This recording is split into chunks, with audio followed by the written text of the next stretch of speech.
Witajcie moi drodzy kochani widzowie, będę dzisiaj omawiał taką luźną rozmowę z Rezorem 666. No siema wszystkim. I dzisiaj będziemy dyskutowali sobie spokojnie o ogólnie retro grach i konsolach. Co o tym sądzisz?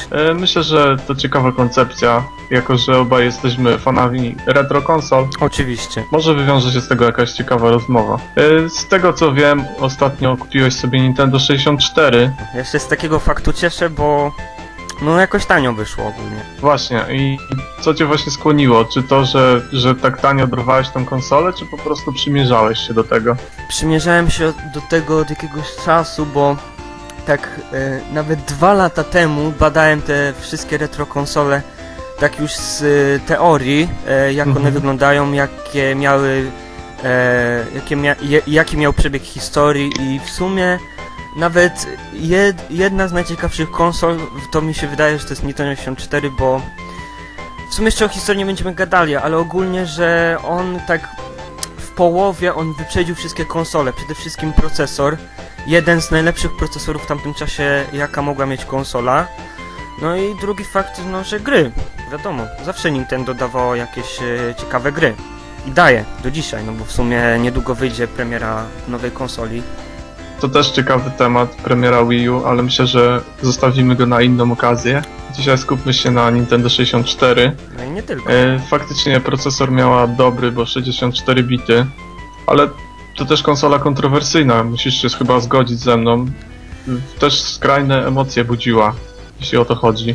Jeżeli chodzi o... Jedni ją tak naprawdę, wiesz, jedni byli wielkimi fanami, a inni jej nienawidzili. O to mi chodzi, bo... Znaczy w Polsce to ogólnie ceny gier były kosmiczne, jak pamiętamy. Dzisiaj tą konsolę można kupić za grosze właśnie, tak jak to zrobiłeś, udało się znaleźć. 39 zł to wcale nie jest taki wydatek. Dokładnie. Poza tym... Kiedyś konsola kosztowała 500-600 zł, a gry po 300 zł. Nawet na przykład Donkey Kong 64 sprzedawany w komplecie z expansion packiem kosztował 400 zł. To sobie wyobraź, dać 400 zł za jedną grę. No wiesz, dzisiaj to można kupić za to edycję kolekcjonerską do jakiejś gry, nie?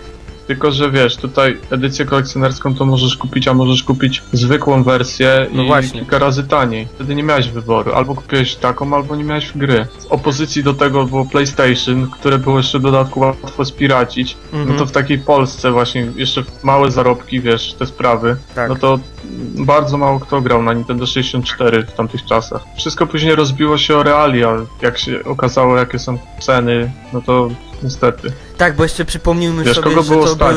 że to były lata, które był jeszcze przejścik na te stare złote. Była jeszcze świadomość, Nie, no to już- świadomość już- w ludziach była taka, że jeszcze te stare... Znaczy świadomość tak, bo jeszcze pamiętam, wiesz, wtedy już były normalnie tak jak teraz te same pieniądze, Tak. ale jeszcze wtedy mówiło się w milionach, nie? Na przykład, że 100 zł to jest milion. I to było duże, że na przykład 4 miliony musisz dać za grę, nie? To bardzo ryło po prostu ludzką psychikę i wiesz, nikt by takiej bariery nie przekroczył. A na przykład jak ja miałem PlayStation w 99 roku, to wiesz, ciułałem grosze, żeby kupić sobie jakąś grę, no to kupowałem jedną grę na pół roku, bo nie, wiesz, nie było mnie stać. No A rozumiem. jakbym miał Nintendo 64, to w ogóle chyba, wiesz, nic, nie miałbym żadnych gier, bo po prostu kosmiczne ceny. Ale myślę, że już wystarczy chyba, bo skupiliśmy się jakoś na tych cenach, a przecież mówimy o przeszłości. Mówimy o Nintendo 64, wiadomo. Tak, skupmy się na Nintendo 64 po prostu. Jako sprzęcie, jako retro konsoli z punktu widzenia dzisiejszego, a nie z punktu widzenia sprzed 15 lat. Oczywiście. Więc teraz chciałbym zadać Ci pytanie. Oczywiście, słucham cię bardzo. Pytanie następujące. Jakie gry byś chciał mieć na początek na Nintendo? Bo to mnie bardzo intryguje. No ciekawe, Domyślam bo... się, że Mario 64 przede wszystkim. Nie? Obowiązkowo, słuchaj, jak ja robię obecnie let's play z tej gry, to... Nie, nawet 2 lata temu robiłem let's play, bo miałem jeszcze swój starszy kanał, który już nie istnieje, ale... No wiadomo, to jest numer 1 na Nintendo 64, poza tym jak zobaczę recenzję dzisiaj o Nintendo 64, to wiadomo, że 64 z Marianem jest na pierwszym miejscu. I to chyba jest jeden z najlepiej sprzedających się tytułów, chyba najlepiej zrecenzjonowanych dzisiaj tytułów. To znaczy sprzedających to zapewne tak, ale trzeba pamiętać też o fakcie, że ta gra była też często w zestawie z konsolą, więc No właśnie. każda sprzedana sztuka konsoli to również sprzedana sztuka gry, także wiesz. To tak jak właśnie Sonic. Jak z Soniciem, Hedgehogiem chociażby na Game Geara. Tam też właśnie pierwsza część często była w zestawie z konsolą. Albo druga. Albo jak na przykład na Atari 2600 Combat, taka gierka o czołgach. Wiem.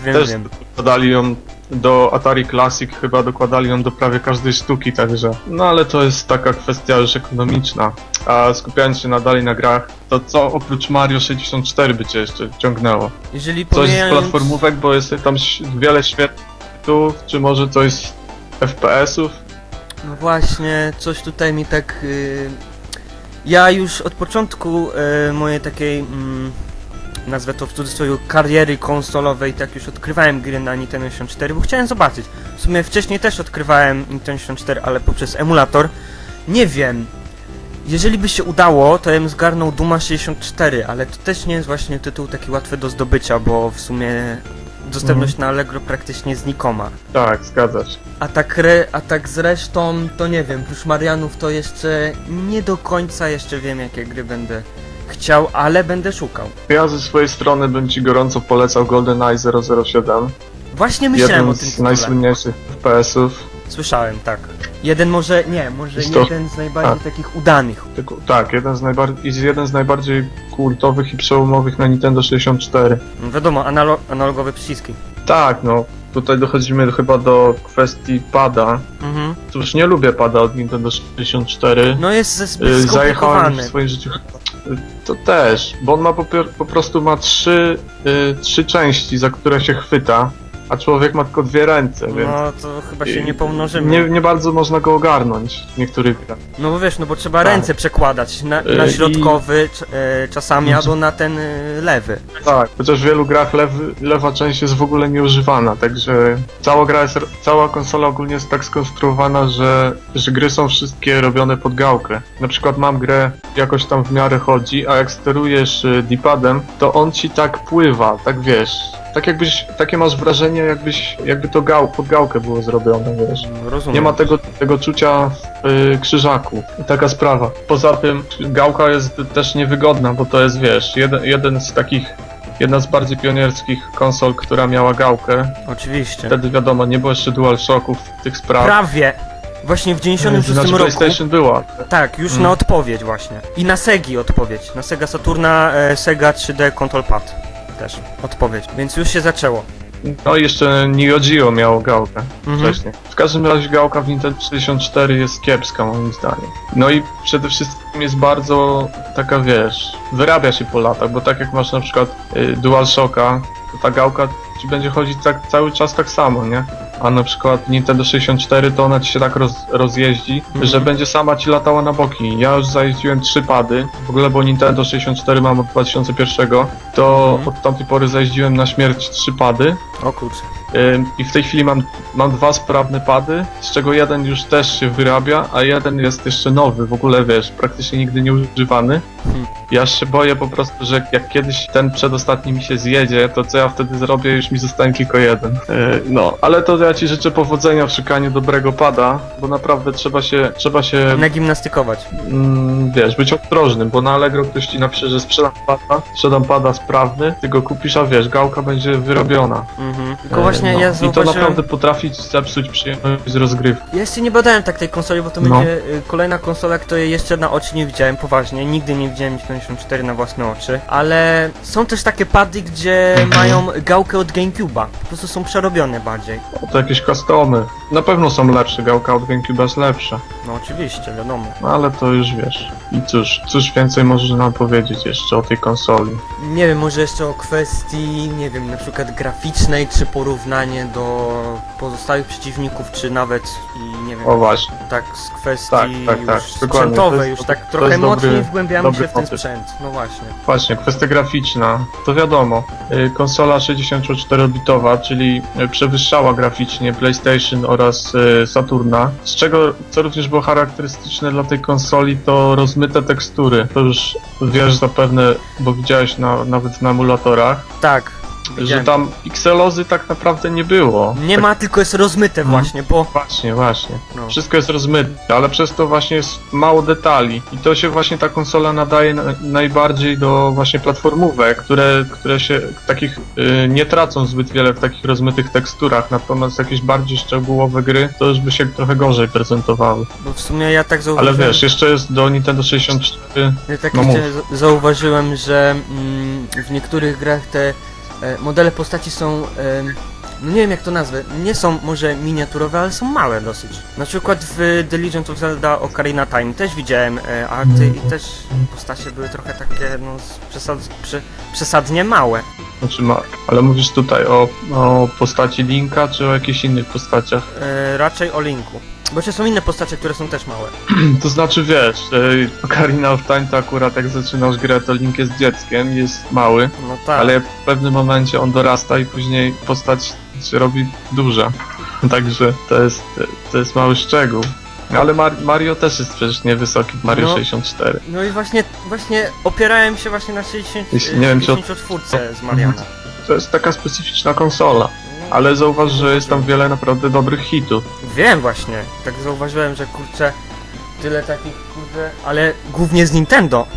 Nie, że tam inne, bo są jeszcze inne firmy, na przykład Rare, który już istnieje pod marką Microsoft. No.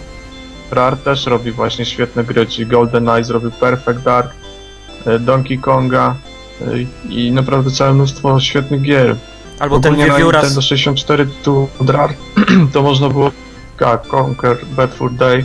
Te gry od Rare można było brać prawie że w ciemno. I to wiesz, zawsze był hit. No Nintendo ma wady, ma zalety. Jak każda Moim zdaniem konsola. jest to konsola absolutnie warta uwagi. No są konsole takie, które są z góry po prostu skazane na to, że są do dupy. Ale to są takie, wiesz, u nas w kraju nieznane, czyli tam CDI czy coś w tym stylu. 3DO. Tak, gdzie tam praktycznie dobrych gier to można na palcach jednej ręki policzyć. Aczkolwiek Nintendo 64 dobrych gier ma całe mnóstwo. Chociaż ogólnie biblioteka gier jest mała, bo to jest około 300 tytułów, no nie? 400, tak zaokrąglić. Wśród nich jest wiele krapów, ale no 400, jeśli liczysz te wydane tylko w Japonii. A Mało tak, tego, jeszcze Europy wydane to około 300. jeszcze wydane na 64DD. O. No ale na 64 DD, czyli na te dyski magnetooptyczne, elektromagnetyczne, to na tym wydali tylko 8 tytułów. Jak 8? Przecież czekaj. Z 8 tego to tytułów chyba... tylko? No, na to wychodzi. Nie, bo jeszcze czytałem, że tam Ale to były wiesz, to jest- jeszcze więcej, ale prawdopodobnie były anulowane. Bo konsola, znaczy dodatek do 64 No tak, był tak. zacofany no i się nie opłacało, był za drogi. No to skoro były anulowane, to na jedno wychodzi. Skoro je anulowali, to znaczy, że nigdy się nie ukazały. To akurat nas nie dotyczy, bo to tylko w Japonii było No wydane. niestety. No, myślę, że możemy powoli zbliżać się do końca tej tematyki o Nintendo 64. Poza tym takie jedno ostrzeżenie dla Ciebie, Piotrze, jeżeli mogę tak do Ciebie mówić po imieniu tutaj na YouTubie. Słucham Cię, Michale. A Ty dzisiaj masz chyba imieniny. Dzisiaj? Faktycznie, nie Oho. zauważyłem przecież. No dlaczego ja mogłem zapomnieć? Kurde, no. No cóż, może dzisiejsza rozmowa może trochę chaotycznie przebiegała, Tak, bo połączenie ale internetowe. tutaj też nam wyskakuje jakiś problem ze Skype'em. Ale to myślę, że na przyszłość będzie lepiej.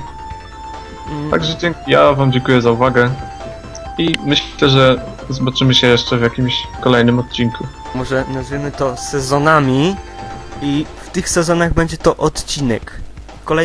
Kolejny, bo tych tematów jest naprawdę do zapierniczenia. Jak nie świat 8 bitów, jak nie pierwsze doznania z konsolami, z grami w ogóle, jak nie, nie wiem, ogólnie światopogląd na temat ogólnie konsol, grami i jeszcze coś tam wymyśli, więc Sonic Wariat i Rezor, jeszcze na drugim kanale Rezor Gracz tutaj pokazali swoje, nie wiem, moce. Moce. W każdym razie myślę, że tematów jest dużo, więc będą takie rozmowy prowadzone i mam nadzieję, że już będziemy mieli lepsze połączenie. Coś trzeba będzie pomyśleć z tym Skype'em i zobaczymy wtedy. Ale musimy kończyć, bo odcinek nam się przeciąga. Oj, bardzo. Dobrze, to więc żegnamy Was i zapraszamy na nasze kanały oraz na nasz felieton tutaj o luźnych rozmowach. Do zobaczenia.